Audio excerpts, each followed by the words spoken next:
was condemned, mocked, insulted, rejected, stripped from his dignity, stripped his clothes, punished to the point of death. He did it all for love. And I can't imagine what Jesus feeling on the cross. The pain, the physical pain, at the same time, this will end soon. And I will show my love for everyone and they will know who I am. But the mixture of that feeling that you were betrayed, condemned, disowned, rejected by your friends is unimaginable. And the final words of Jesus on the cross, despite the pain that he experienced, are a reflection of what in his heart. When we experience pain, whatever is in our heart will come out, right? When we experience pain, trouble in life, we used to blame God, right? We have the tendency to blame God. When we experience pain, when we're squeezed, whatever inside our heart will come out. That's why you're this, that's why you're like, diba? When you, husband and wife, when you fight, oh, you are really like your dad, you're really like your mom, diba? It will come out what is really in our heart. And when Jesus experienced pain, excruciating pain, and he experienced whatever he experienced on the cross, something came out in his heart. His love, his forgiveness for all the people who ridiculed him, who mocked him, insulted him. And this is what's amazing about this message. In his heart, while on the cross, he's still thinking of you and me. He's still thinking of his love for you and me. The sad reality today, when we talk about resurrection, it's not yet Resurrection Sunday. But what I'm telling you is last week's prayer, this week, this Sunday, is the last on the cross. Next week is last words over death. And then on the Resurrection Sunday, his words to his disciples before he ascended to heaven. But what I'm trying to say is, what the sad reality today is many people are not giving importance to Easter. We are not excited celebrating Easter. We don't care about Resurrection Sunday. We prefer going on holidays and vacation rather than spending with our family and celebrating the most important event in the history. And that's the resurrection of Jesus. And the reason behind that is because we don't really know what happened on that day. Many people just thought, oh, it's Easter, oh, good. There's a sale, there's a Good Friday, in the Philippines, it's the whole week. You stay at home, you go to beach, and you celebrate. People are drinking, partying, and all.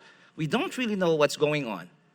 We don't care because we didn't know what happened 1,990 years ago. What I'm going to do today is I will do my best, we will do our best to explain to you what really happened on that day when Jesus, on his journey to the cross. I'm going to share with you some of the events that happened in that timeline. These are not actual time. These are just my estimated time according to my research. So for the purpose of presentation.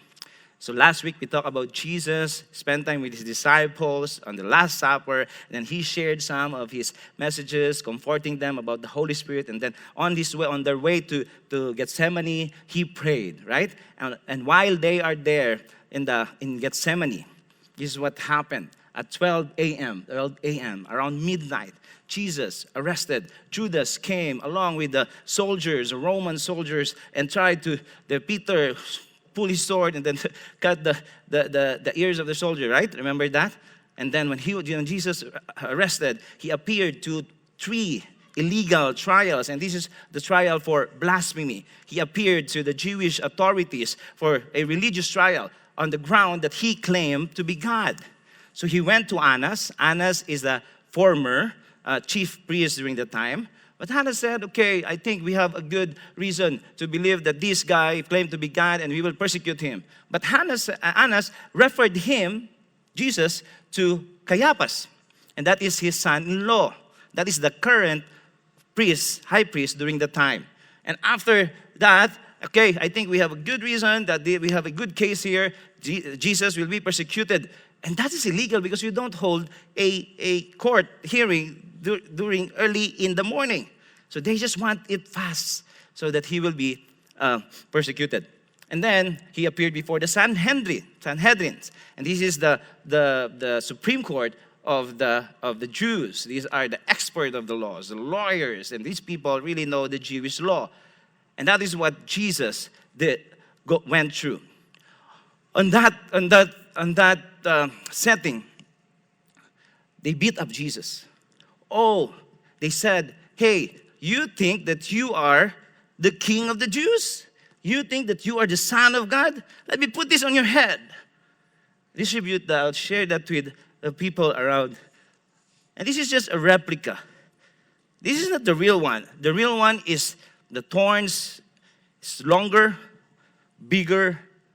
But you can imagine, they put that on the head of Jesus. Imagine the agony. And there is a veins here in the head that's so, it's times 5 or times 10 of the pain that you will experience. After that, after he appeared to Annas, Caiaphas, the Sanhedrin, Jesus appeared to another trial.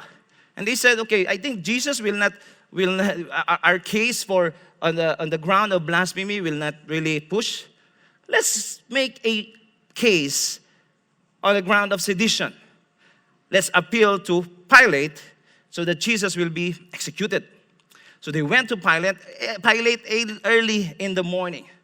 After they appeared to Pilate, Pilate said, I have no reason to execute this person. He did nothing. He's the king of the Jews. Pilate was the current Roman governor during the time. And then after that, Pilate said, go back to Herod. The palace, the distance to Herod is just probably around 1 kilometer walk. So they sent the Pharisees, Annas, Caiaphas, the Sanhedrin, and all these people, they brought Jesus to Herod. Hey, King Herod, this guy said Pilate, he didn't find any reason to execute this guy, Jesus, but he is trying a plot to be the king of the Jews. He's trying to cause a rebellion. And Herod said during that time, there was the Roman government gave Herod and the Jewish leaders to run their country except for one. They cannot give a sentence for someone to die. They can put someone to prison, they can penalize someone, but they cannot send someone to a death row. So Herod, he doesn't want to be affected or be part of this political chaos. He sent Jesus back to Pilate. Then Pilate said, hey, I don't have any reasons to execute this person. I don't see any ground of sedition. He did not say that he will incite people to rebel against Roman government. So just keep the crown there at the back. We'll get it later. So what they did, Pilate said, I don't know. But the people insist, crucify him, crucify him. Then Pilate said, I don't have, crucify him, crucify him. Pilate said, I don't have reason. Crucify him, crucify him. Until Pilate said, okay, you insist. And every Passover, the Roman government will send and release a prisoner to keep the diplomatic relationship between Roman and the Jewish people. Now, there is a man named Barabbas. He was a rebellion. He was a rebel. He also was accused and imprisoned for the case of murder.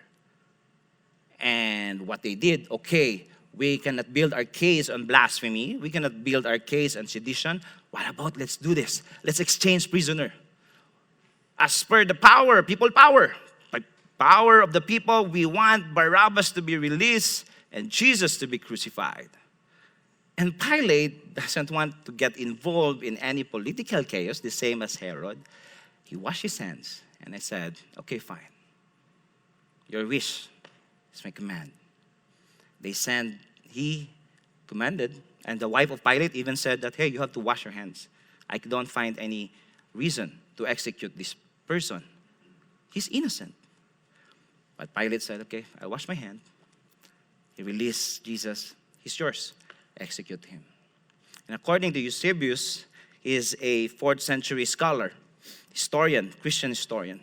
Because of that decision of Pilate, Jesus, he was recalled back to Rome after 4 years, and then he committed suicide because he can't take the decision that he gave for the execution of Jesus. When Pilate gave that command to torture Jesus, they scourged Jesus. According to Deuteronomy, they scourged Jesus 39 times because the 40th time will cause his death. And when they scourged him at the back, some of the skin and laman, loob, what do you call that one? Flesh will come out. That is just a replica. But can you try that to your back? How much more 39 times you'll be whipped and tortured by Roman soldiers? These Roman soldiers are professionals in what they do. They'll make sure you'll experience pain, and they'll make sure you will die. And after they scourged Jesus 39 times, he allowed him to take his journey to Golgotha, to Calvary. And on his way to Calvary, he was mocked, ridiculed, insulted by people. And while he is trying to get his strength, they put this one on his hands. Imagine what Jesus experienced on the cross. The emotional experience, the emotional pain, betrayed, disowned, denied by Peter, his best friend. They're standing from afar.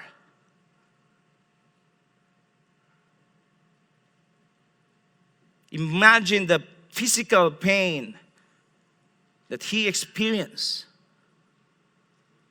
Imagine the nail on his hands and on his feet. He has all the reason to curse all these people. He has all the reason to condemn them.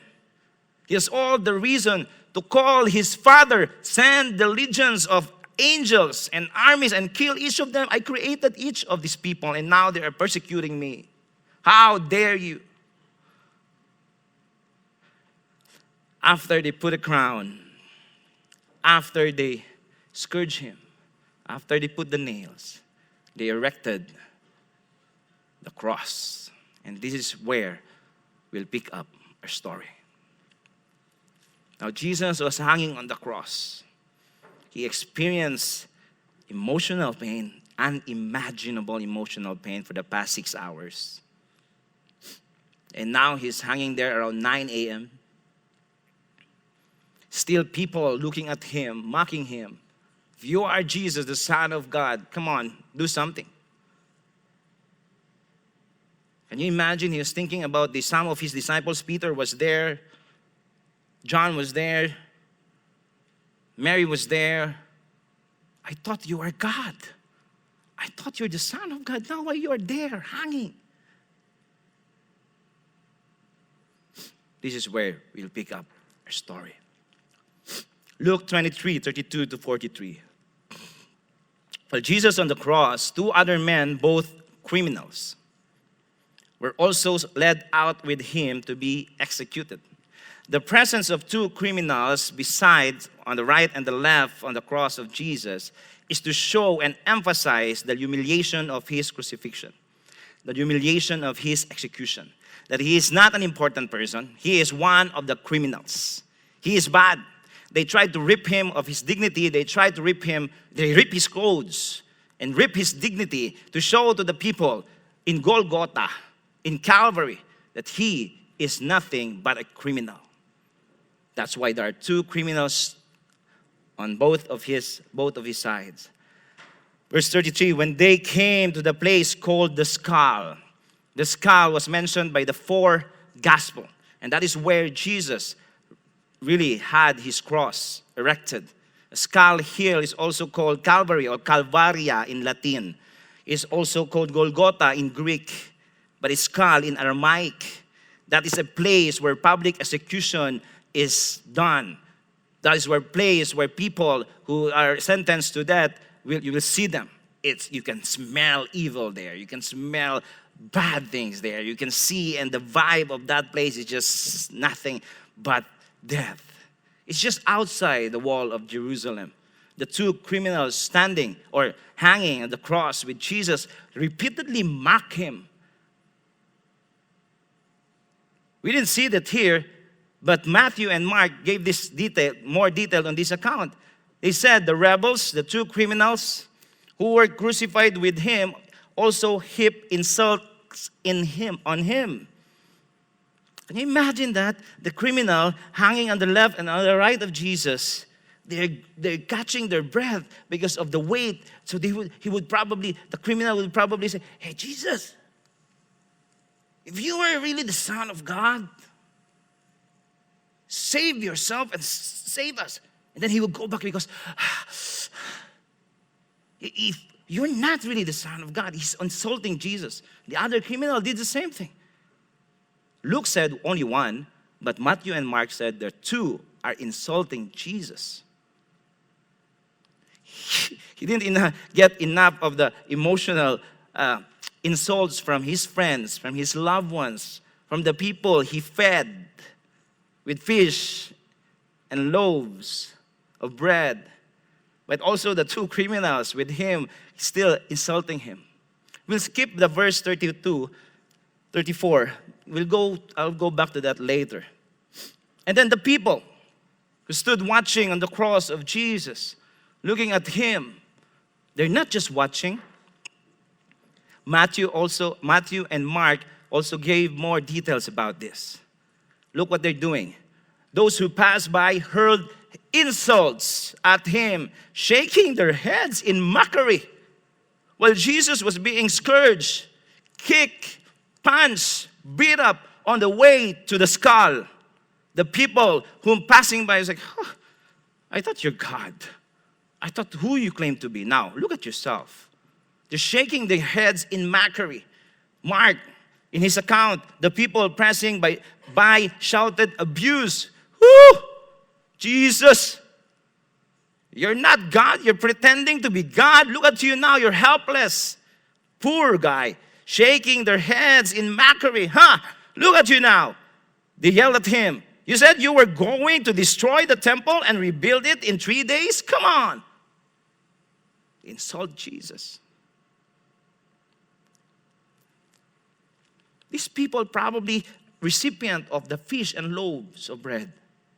These people probably experienced miracles, healed by Jesus. These people saw Jesus, heard Jesus preach, and experienced his amazing power, but still they insult and mock Jesus. These people are not standing. They're insulting Jesus. And there's another group of people, the rulers, standing from the distance. These are the Jewish leaders. They sneered at him. This is the only word, the word sneered, mentioned in the 4 Gospels, only in Luke. And it's a compound word. It's like he's mocking to the next level. He's mocking Jesus, insulting Jesus to the next level, humiliating him, shamed him, sneered him. And they said, he saved others, let him save himself. If he is God's Messiah, the chosen one. And they quoted 2 messianic titles. Notice, never in the account of gospel that they talk to Jesus directly on the cross. They would not say, hey, you claim to be God, save yourself. No. They facing the people, they speaking in the third person, addressing the people that he saved others. He said that he is God. Let him save himself. If he is really God's Messiah, the Savior, the chosen one, come on, save himself. Let him save himself. They didn't talk to him because they didn't have the courage to talk to Jesus directly. There's another group of people, and that is the Roman soldiers who abused Jesus.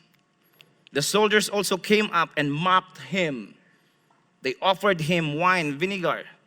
In the account of Matthew, some of the soldiers took sponge, not really showing care for Jesus because he was 30. He said that, yes. That is his fourth words on the cross. But it's more of mockery. Here, can you imagine? Sour wine. Give him water. And this is what the soldier said. If you are really king of the Jews, save yourself. So it's more of mockery.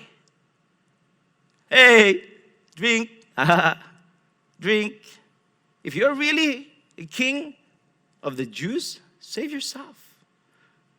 There are usually 4 soldiers assigned in a death row. And in Matthew and Mark, it was mentioned that they cast lots to get the clothes or the properties of Jesus. Jesus only had clothes during the time. The outer cloak, his belt, headpiece, and sandals. That's all what he got. And these four soldiers making fun of him and casting lots will get the sandals, will get the outer cloak, will get the belt and all these things. But they ripped Jesus intentionally of his clothes, showing to the people, shaming him to the people. Nakedness is a form of shaming people. When Adam and Eve sinned, they felt shame because they're naked. And they ripped Jesus of his clothes and tried to rip him of his dignity, to shame him in front of people, insult him, mock him, abuse him. And that was a prophecy, another prophecy that was fulfilled during the casting of the loaves. Now, there was also an inscription above him. This is the King of the Jews. In every criminal executed during the time, there is a crime that will be put in your cross, in the cross. So, probably in the other person, rebellious, sedition, citing rebellion. In his case, since Pilate cannot think of any case to put it on the cross, he said, Jesus, this is the King of the Jews. The chief priests also protested for that. He said, hey, can you not put that? But Pilate said, oh, you said that he is trying to be the King of the Jews. What I have written has been written. So that is what Pilate was said, that I will not remove that. I will put it there. Verse 39, one of the criminals, this is what I shared earlier, who hung there hurled insult at him. Aren't you the Messiah? Save yourself and us. That's what I mentioned earlier. He would have the guts to insult Jesus while hanging on the cross. But something happened to this other criminal. Matthew and Mark mentioned that both of them insulted Jesus. But as the time goes on the cross, something happened to this person. And then he said, but the other criminal rebuked the other criminal. It's like, why have you been insulting Jesus? Don't you fear God? And this time, after insulting Jesus, probably they were executed or scourged at the same time, separately, in public place. Keep on insulting Jesus, why that was going on, that's happening.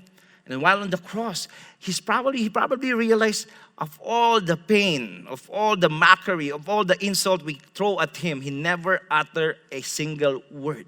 He never opened his mouth.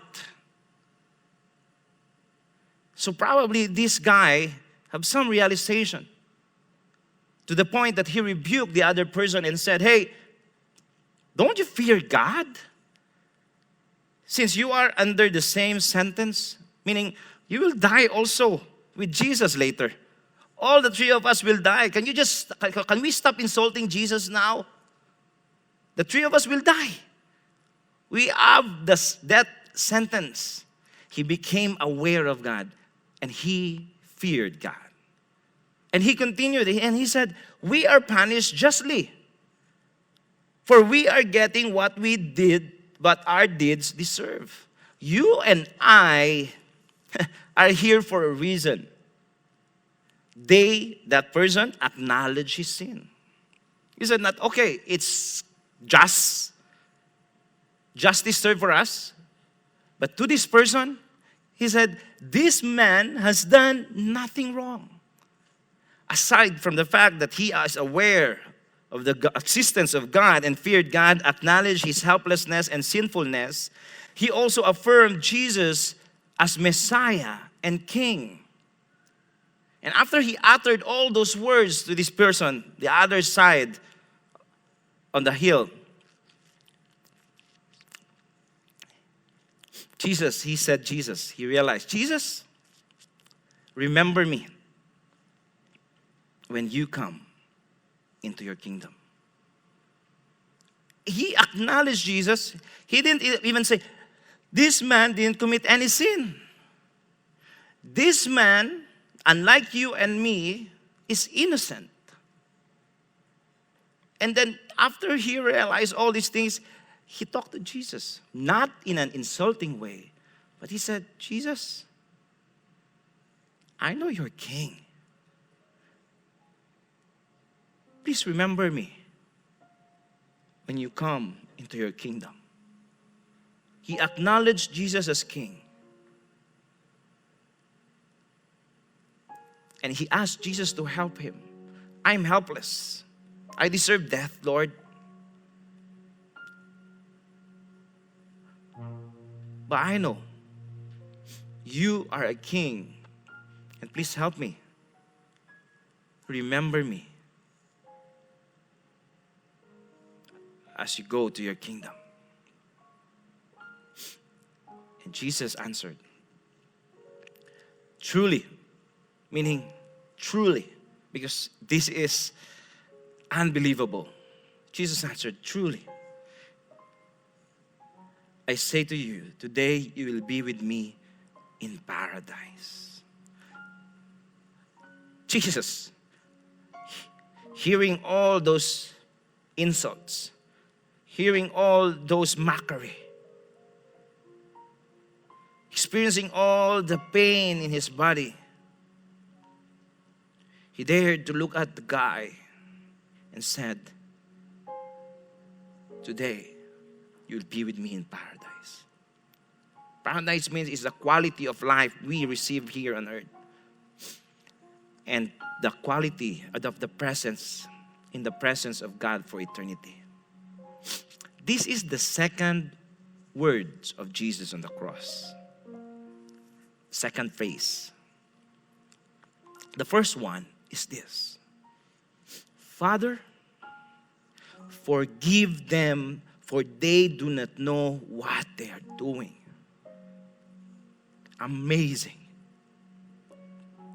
After they tortured Jesus, they squeezed Jesus to death. After they punched him, kicked him, spit on him, mocked him, he would say, Father, forgive them. He has all the right to say, Father, punish them. Father, kill them. Father, send plague. Father, let arrow from heaven rain down to these people. But he never said that. The first word Jesus uttered on the cross after he was tortured, marched to Golgotha, is, Father, forgive them. Wow. The people, recipient of my love, who insulted me, forgive them. The Jewish leaders who shamed me, sneered me, forgive them. These Roman soldiers who's abusing me and mocking me, Forgive them. And even this person at the other side of the cross, my side, forgive him. These are the group of people present on that hilltop during that day. Jesus chose to forgive and love them. Despite of what they said, despite of what they did, despite of what he experienced. You can see what's in the heart of Jesus in his final words, and it's you and me. My question is this. On that day, on that hill, were you there? Were you there? I was there. I shamed Jesus whenever I sinned against him. I ridiculed Jesus every time I denied him with my actions and words. Whenever I showed selfishness and let pride reign in me, I abused and insulted Jesus. I mocked him, taunted him. Every time I questioned his ability to provide for my needs, I mocked him and taunted him. Every time I questioned his deity, his ability to provide miracles for my life. I was there. Were you there? If we are to be honest with ourselves, we know that all the attitude on that hilltop on that day is present in our midst today.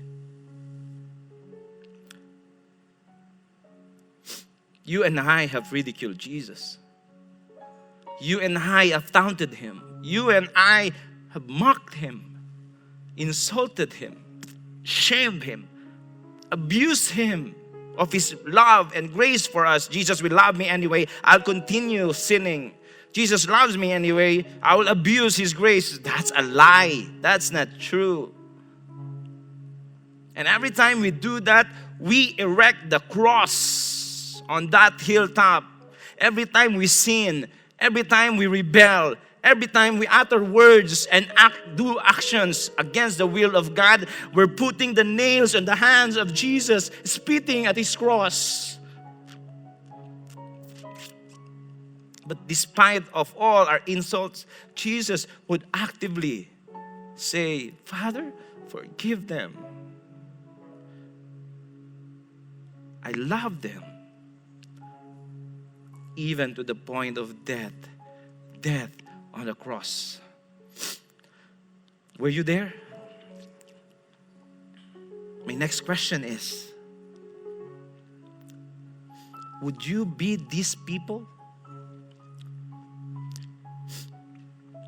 Or this other criminal who became aware of the presence of God beside him? This criminal who became aware and feared God of the eternal punishment. This criminal who acknowledged his sinfulness and helplessness, who affirmed the messianic nature of Jesus, and he is the King of all kings. Were you there? What would you be? These people or this criminal who has a change of heart? The two final words of Jesus shows what's really in his heart. Father, forgive them, for they don't know what they're doing. That's the first word. I can't imagine that. After all you've been through, Jesus, after all the torture, after all the emotional pain, psychological pain, physical pain, you would say this first, above all things, forgive them. And then the second one, you would say to this person beside you who insulted you from the time you were tortured to the cross, that I forgive you, and now you will be with me in paradise. Today, this very moment, not tomorrow, not next week, not the time that you will be in purgatory. No, today, after your last breath, you will be with me in paradise. Wow, that's the love of Jesus.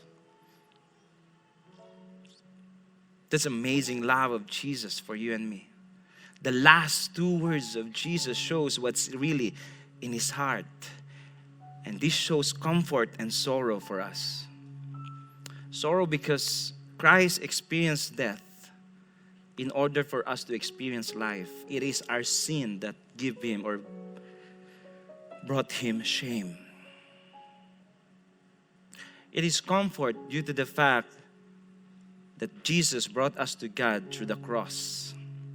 It is His sacrifice that made us right with God. These are the final words of Jesus. And despite of all the excruciating pain, betrayal, condemnation, mockery, you name it, He experienced it. But He still thought of you and me. He still chose to forgive you and me. He still chose to love you and me.